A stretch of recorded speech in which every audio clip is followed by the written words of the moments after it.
This is Gavin here, Stangman Garage, with Caleb's 2012 srt8 Charger. Say hi, Ben.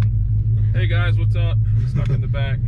I'm here for comedic purposes. So I'm trying a new style of review where we go and drive and talk about it. So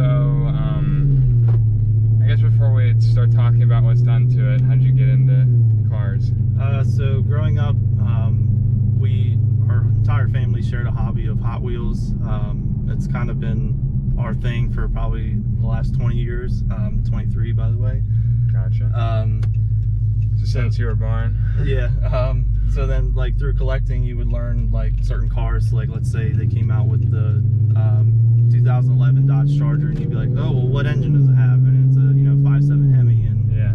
So you would learn stuff like that.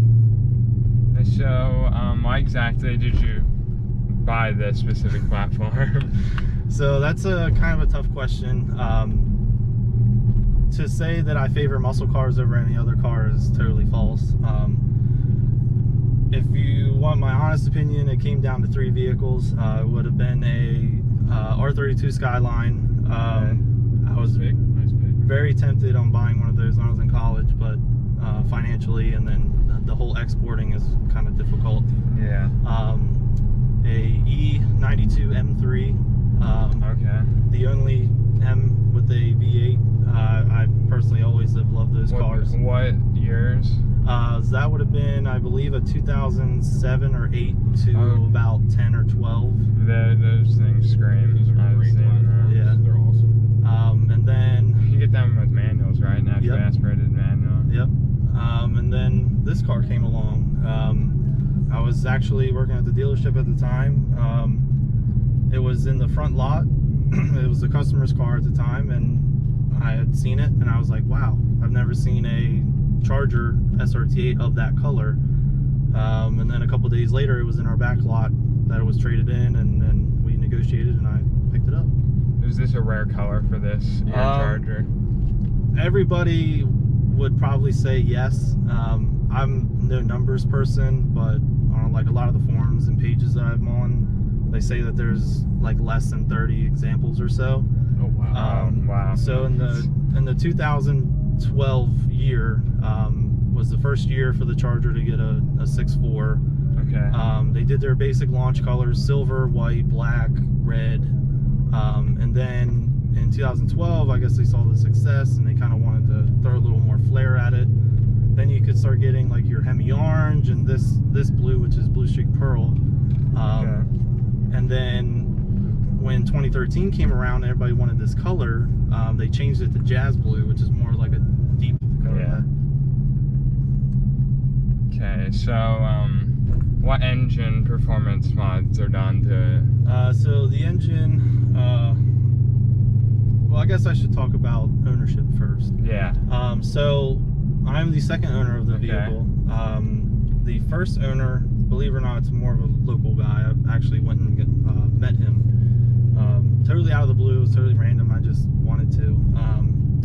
And he had told me stories about how he would go to New York and like max out the speed, and I think he said he was going like 170 or something. So you're like, my car's beat up. Yeah, so this car had a very... Maybe I shouldn't have bought this one. It had a very exciting but rough first life. The paint was super faded and dull when I picked it up, and I think the warranty showed that it had like a strut replacement and just some minor stuff. But however, it had a camshaft replaced at I think about 36 to 38,000 miles, and then I had to do another one at about 100. So previous owner went through one camshaft, then I went through that next one. Is that a common issue with these, or just happen to be this car? It's kind of the Hemi's Achilles heel. Okay. I'm sure there's a scientific explanation for it. It really comes down to lifters being starved of oil, and it just wears the load with the camshaft. So it's really, you know, you have to know your noises, I guess, when you own a Hemi. Is it a Hemi tick or am I doing a camshaft? But yeah, so she had a little rough first life. When I picked up the car, it had 70,000 miles on it, completely bone stock. Wheels were curved, you know. She was ready for, you know, some loving care. Yeah. So when I hit 100K, I started noticing the lifter tap, and you know the car's out of warranty. It's a 2012, so I just said, you know, let's just build it up. Yeah, so we took it up to HHP in Delaware. They're known for the world's fastest quarter-mile Hemi, so I figured that's probably the best place to take it to. So they had the car, they pulled the motor out, got it tuned all in 3 days. So I was super impressed with, you know, their work and their craftsmanship. And when they were in there, they did minor like maintenance. With these, I guess it would be the timing chain, oil pump, and rear main seal. Yeah. But yeah, 3 days. 3 days. Damn, that's Wow. impressive. The guys there are super awesome. I would get like texts and updates and like, you know, hey, we got on the dyno now and everything else.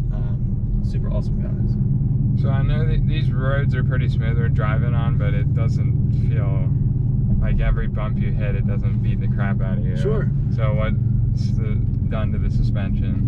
So suspension is slightly modified. I don't know if you noticed all the boxes in the garage, but there's a whole crap load of BMR adjustable suspension stuff.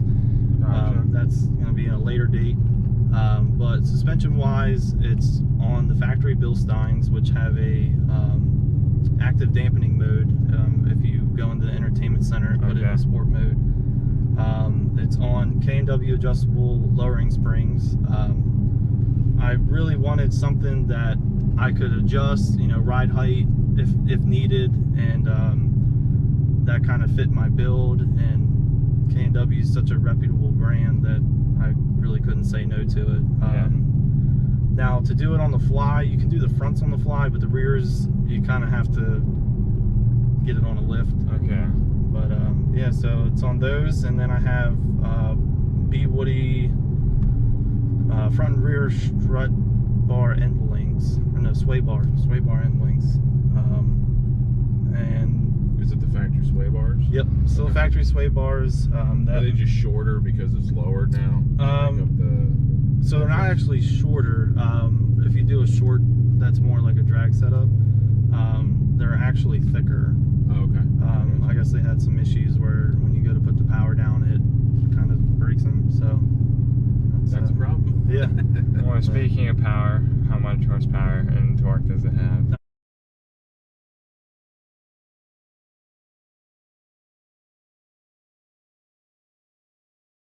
So the car was dynoed 3 years ago, so we're going on, actually, yeah, I think we're going on like year 3.5 of the build.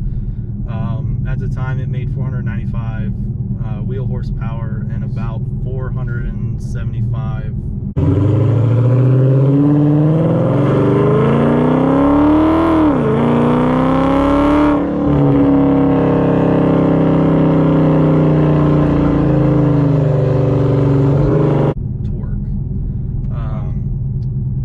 dyno. It was a dyno jet. I couldn't tell you if it was a Mustang dyno or anything like that. But I was happy with those numbers. This car comes 470 sticker, so I would say it's about 400 to the wheels. So a gain of, you know, almost 100 horsepower. I'll take it. That's a big difference. Yeah. Yeah. So what mods got you that plus 100 horsepower? So the car currently has a Comp 270 cam. That's kind of the biggest adder.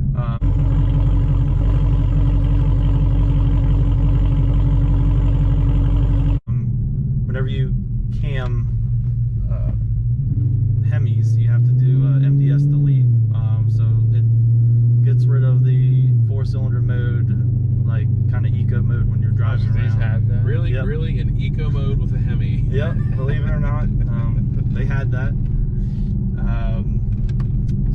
270 cam. It's got Cook's long tube headers with Cook's high flow mid pipes, also cats. Cook's makes really good stuff. Yes, they do. They're like one of the best exhaust manufacturers. The car currently still has factory mufflers. I've just kind of been, it kind of seems like, why would you spend so much money up front and not, you know, upgrade your mufflers or anything like that? But I don't know, I just like the sound, and I'm just gonna stick with it for now.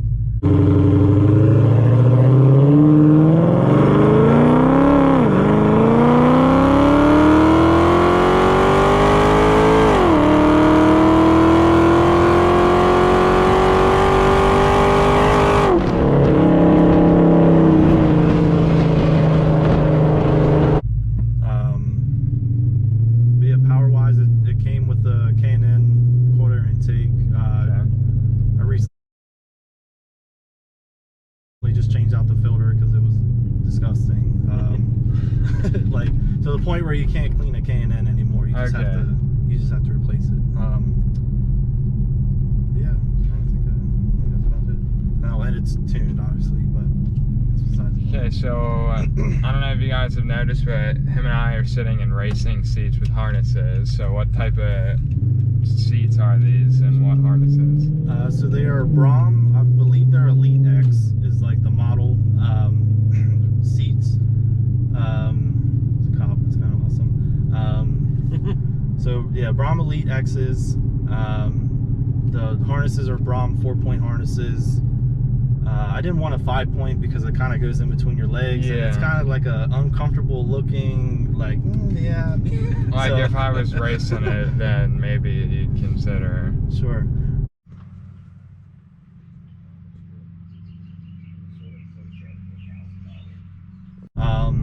And then there's a lot of, you know, you just really have to do your research if you're doing any aftermarket seating.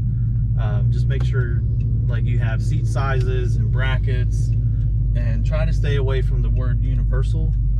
Yeah. I know most companies will say that, but just really make sure you watch what you do. So we're on some nice country windy roads here, and I noticed that it stops pretty well. So what type of brakes are on it? So the brake pads I use are Hawk. I couldn't tell you the numbers. It's basically right at the very beginning of like a track compound brake pad, and then the rotors are just factory. Okay. The front brakes, we had done the Hellcat or newer SRT model conversion, so it's a 6-piston Brembos with a 2-piece rotor. Fortunately, owning an SRT platform, a lot of the stuff is kind of bolt-on, so I didn't have to change any spindles or hubs or anything like that. It can just go right on. And the brake lines are also upgraded. They're stainless steel, just to give that extra. Does the pedal feel pretty good? Pedal feel, yeah, I would say it's pretty good. Unfortunately, the front pads on the current setup pretty worn, so I'll have to get those swapped out. But overall, yeah, it's really good. So I know that everyone raves about the 8-speed autos that are in the newer ones. Sure. So this is the 5-speed. What do you think of the 5-speed? So I've personally driven both vehicles. There's a simplicity to the 5-speed that I feel that could never be beat. It's just a 5-speed automatic. It's a Mercedes transmission. This car is basically based off of the E body or E class Mercedes, yeah, of that time. And which is a great. We have my wife has an E-Class, prior gen, but they're great cars. So yeah, to know that, it's sorry to interrupt, but yeah, that's something that hers is an 07, and it's a fantastic setup. So yeah, if you have those quote unquote genetics, then yeah, it's a solid platform for sure. So I noticed that they're not factory wheels on there. So what brand are they and what size? So I've actually gone through probably about 3 or 4 sets of wheels. The current setup is a variant, and then the model is a Krypton, or Krypton, however you want to pronounce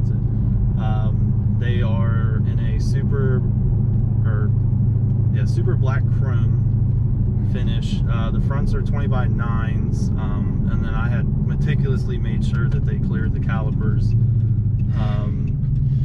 And fortunately enough, I think they make their barrels like super wide so that they clear. And then the rears are 20 by 11s. I've been wanting to get into the 305 kind of 315 era tire for a while, and I went with a 305, and I'm kind of glad I did, because the 315, it's just like you're really pushing the clearances and everything else. So yeah, that's the current setup.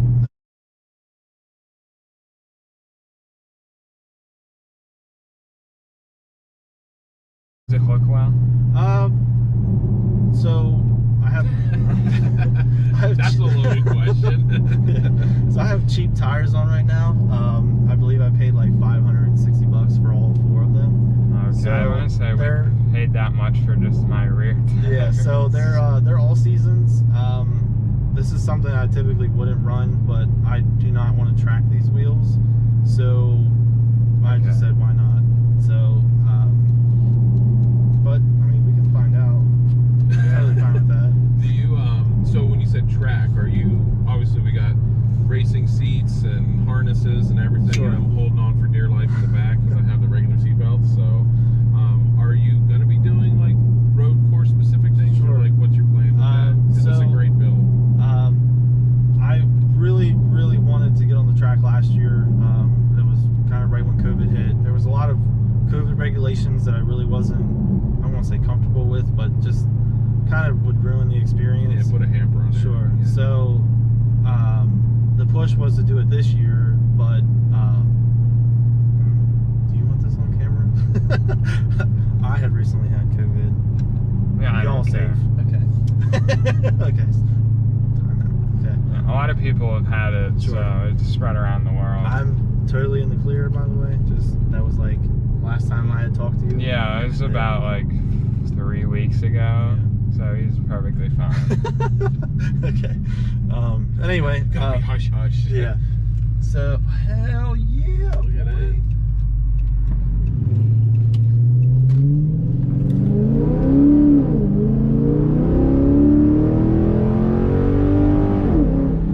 Woo! But yeah, so the push was to get on the track this year. However, I missed a couple weeks of work, and it's just it was just too much to do it this year. I'm going to push to try and do the Carlisle like road course event. Oh, okay. They do it on Friday. I'm going to try to do that, and the goal is to get a podium finish. Whether that happens, I'm not sure, but that's the. Is that going to be on different tires? Or? Oh yeah, so I'll be running my previous setup, which would be the 2015, the like 18 SRT wheels. It's more of a spokey design, but that's 9.5, 20 by 9.5 squared. So I'll be running the same size tire on all 4. Okay. So they, what brand are the tires? So those tires, I'm actually going to try Kumho's. Okay. They're about $700 a set. It's like 260 tread wear or something like that. So they're pretty soft. Yeah. I used to run Falcons. I think they were like Askins or something like that. I really do like that tire, but for the price difference between like 30 tread wear, they want like $200 more for the Falcon. So it's like, I understand you get what you pay for, but you know, if you're going to be consistently doing track days and stuff like that, you really have to try to budget and just try to make it work. So yeah. I thank you for letting me review your srt8 Charger. Please make sure to like, subscribe, and follow me on Instagram at Stangman Garage. or you can follow me at BSP SRT. So if you want to see any more of like see Caleb's car in person, he'll be at the Mopar Nationals up in Carlisle. I'll be there with my Mustang at the All Ford Nationals if you want to come up and see it in person. If you have a car that you'd like me to review, you can message me on Instagram, and we could talk about setting up a review. And you can also leave a comment on the YouTube channel if you have any questions for that. Same thing with Caleb on his Instagram. You can do that. And when is the Mopar Nationals, Caleb? It should be the second week of July. And when's the Ford Nationals? Ford Nationals are the first weekend of June. All right, perfect. And then this is Gavin here with Stangman Garage. Again, thank you for letting me review your car. Yep. All right, we'll see you guys in the next video.